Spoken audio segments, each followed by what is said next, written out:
नमस्कार माझ्या मित्रमैत्रिणींनो. Solving questions with Gauri ma'am या माझ्या यूट्यूब चॅनलवर तुमचं सगळ्यांचं स्वागत आहे. डॉक्टर होमी भाभा बाल वैज्ञानिक स्पर्धा या परीक्षेची तयारी आपण सध्या करतो आहोत. माझ्या चॅनलवर तुम्ही पाहिलेलं आहे की या परीक्षेच्या गेल्या वर्षीच्या प्रश्नपत्रिकेतून घेतलेले प्रश्न मी इथे सोडवून दाखवते आहे. माझ्या चॅनलची थीमच ती आहे की सॉल्विंग क्वेश्चन्स, म्हणजे इथे तुम्हाला प्रश्न सोडवून दाखवले जातात आणि चारही पर्यायाचे एक्सप्लेनेशन इथे तुम्हाला मिळतात. याच्याशिवाय या परीक्षेशी संदर्भात किंवा तुमच्या रोजच्या अभ्यासाशी संदर्भात सुद्धा जर काही डाऊट्स असतील, काही एखादा धडा कन्सेप्ट समजत नसेल तर तुम्ही मला व्हॉट्सअपच्या थ्रू कॉन्टॅक्ट करू शकता. आपण ऑनलाईन 1-on-1 सेशनच्या थ्रू तुमचे डाऊट सोडवू शकतो. तर चला मग आजचा प्रश्न बघूया काय. प्रश्न विचारतो आहे आपल्याला, घाम आल्याने शरीराच्या तापमानाचे नियमन कसे होते? घामाबरोबर शरीरातील उष्णता बाहेर पडते. घामाचे बाष्पीभवन करण्यासाठी शरीरातील उष्णता वापरली जाते. घामाबरोबर उत्सर्जक पदार्थ बाहेर पडतात का घामामुळे नायट्रोजन युक्त पदार्थ बाहेर पडतात?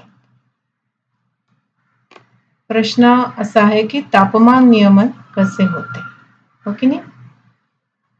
आता बघा, हे समजावण्यासाठी मी तुम्हाला माठाचं उदाहरण देणार आहे. आत्ताच उन्हाळा संपला आहे आणि आत्ताच आपण सगळ्यांनी माठ जे काढले होते थंड पाण्यासाठी ते माळ्यावर ठेवून दिले.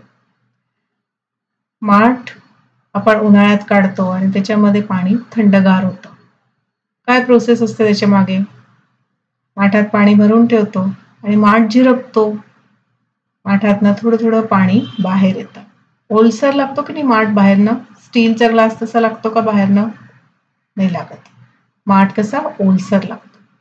तर म्हणजे काय, माठातलं पाणी थोडंसं बाहेर झिरपतं आणि ते झिरपतं, त्याला बाहेरनं थंड हवा लागते किंवा हवा लागते आणि ज्यामुळे माठाच्या आतलं पाणी गार होतं. या प्रिन्सिपलवरती माठातलं पाणी थंड होतं. आता हेच प्रिन्सिपल आपल्या शरीरासाठी पण तुम्ही लागू करा. आपल्या शरीराला घाम येतो केव्हा येतो? जेव्हा आपण खूप जोरात पळत येतो, शाळेला उशीर झालेला असतो, घरातनं धावपळत निघालेला असतो आणि असं पळत आल्यावर आपल्याला घाम येतो. म्हणजे त्यावेळेला आपल्या शरीराचं टेम्परेचर वाढलेलं असतं. ठीक आहे. नॉर्मल टेम्परेचर किती असतं शरीराचं? 37°C. आणि असं पळापळी केल्यावर किंवा तुम्ही खेळाच्या तासाला बाहेर खेळता तेव्हा पण घाम येतो. तेव्हा मॅडमनी अचानक समोर उभं केलं, चला कविता म्हणून दाखव, असं काही केलं की घामाघूम होतो आपण. तर त्यावेळेला घामाघूम व्हायच्या आधी आपल्या शरीराचं टेम्परेचर ॲक्च्युली वाढलेलं असतं आणि त्याच्यामुळे आपल्याला घाम येतो. मग बाहेरनं थंड हवा लागते. पंख्याखाली बसलं की कसं छान वाटतं घाम आल्यावर. एक्झॅक्टली. तर तशी थंड हवा लागते बाहेरनं आणि मग त्यामुळे आपलं जे आतलं शरीराचं तापमान आहे ते पुन्हा जेवढं हवं तेवढं नियमित केलं जातं. त्याचं नियमन केलं जातं. म्हणजे 37°C आणलं जातं. तर या सगळ्या प्रक्रियेमध्ये पहा, घामाचं बाष्पीभवन करण्यासाठी शरीरातली उष्णता वापरली जाते. ठीक आहे. तर त्यामुळे या प्रश्नाचं उत्तर जे हे दुसरा पर्याय जो आहे आ, हा याचं उत्तर होतं. ठीक आहे, समजलं? हे प्रिन्सिपल नेहमी लक्षात ठेवा. घाम आल्याने कसं काय शरीराचं तापमान नियमन होतं. आणि माठाचं उदाहरण सोपं आहे ना, राहील लक्षात?